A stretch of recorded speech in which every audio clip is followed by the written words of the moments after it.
Abused and brain injured. The snowball effect. Survivors and service providers speak about the snowball effect in a variety of ways.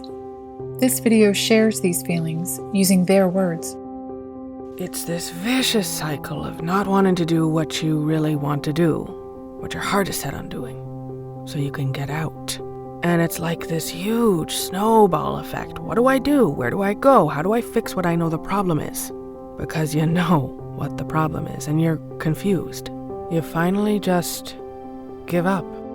It is what it is, it's what it's going to be, I can't fix it anymore.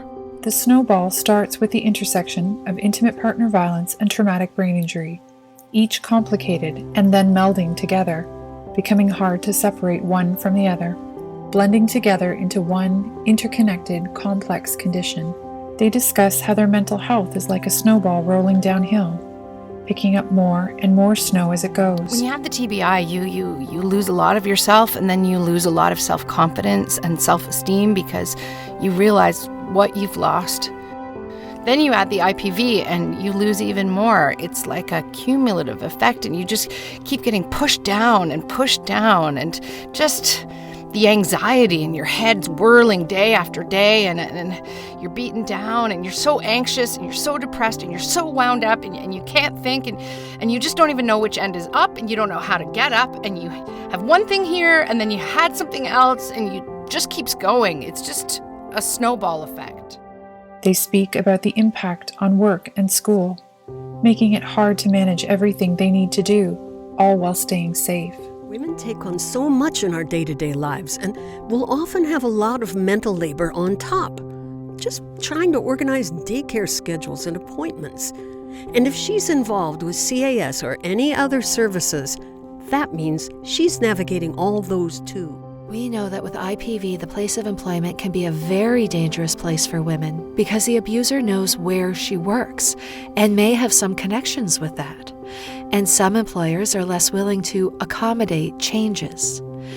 And we also know when women leave, they have a stack of responsibilities that they have to deal with. They need to deal with lawyers, with police sometimes. They need to find housing, figure out what to do with their children. And employment gets disrupted, especially when she's leaving. Because you literally can't keep working and do all the things that need to happen to keep yourself safe. On top of all that, most women must unexpectedly advocate for themselves, pushing for better treatment and understanding when trying to cope with unfamiliar systems. I wish someone had told me, you're just going to have to be persistent and follow up on everything all the time. It's a full-time job to follow up on things, but that's just it.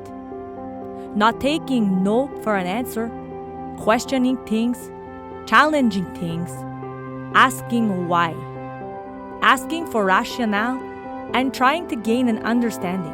As things get harder and the snowball gets larger and more complex, it also becomes heavier to move around.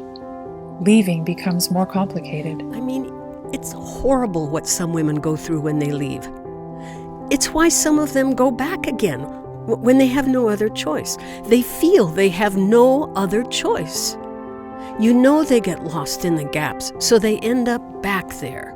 And I think the services are there as long as service providers are open to hearing some of the problems and seeing what they can do. I know the mandate has a lot to do with stuff, but they can see what they can change and make it better for women so they don't get lost. They talk about how systems can take over once they are put into effect.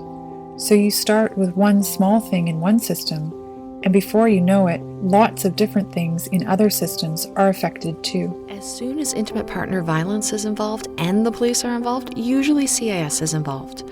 She might also have family law issues going on. So yeah, you have to find that balance, and I don't know if we always get every piece of information that we'd like her to have in that moment, but you do the best you can.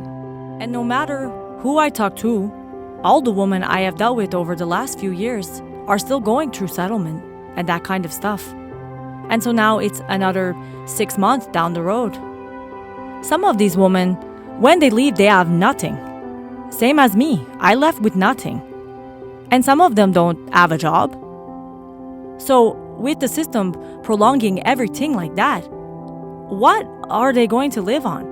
Where are they going to live? They identify the challenges in trying to build a better life for themselves.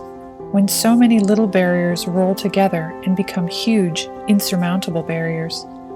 Having to tell her story over and over again, and always being questioned. Many survivors give up in the face of it. Some people might feel defeated and walk away. I mean, you get bumped around different places, and police will tell you one thing, counselors will tell you other things, and there are so many levels, so many things that are just painful and horrible. And I thought if I hadn't had the tools or the brains or the knowledge or the resources I had, I would have been so defeated. However, many spoke of their strengths and finding ways to help each other, using their lived experience or professional skills, finding ways to dig out from underneath the snow. I'm always trying to find things for women who need it, and sometimes it's hard when you come up against a brick wall, you know?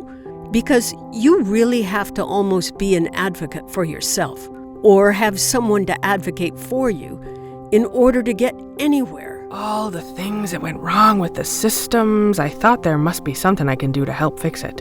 You know, if they don't know the story, then they don't know where they're going wrong or what they might be able to look at to change.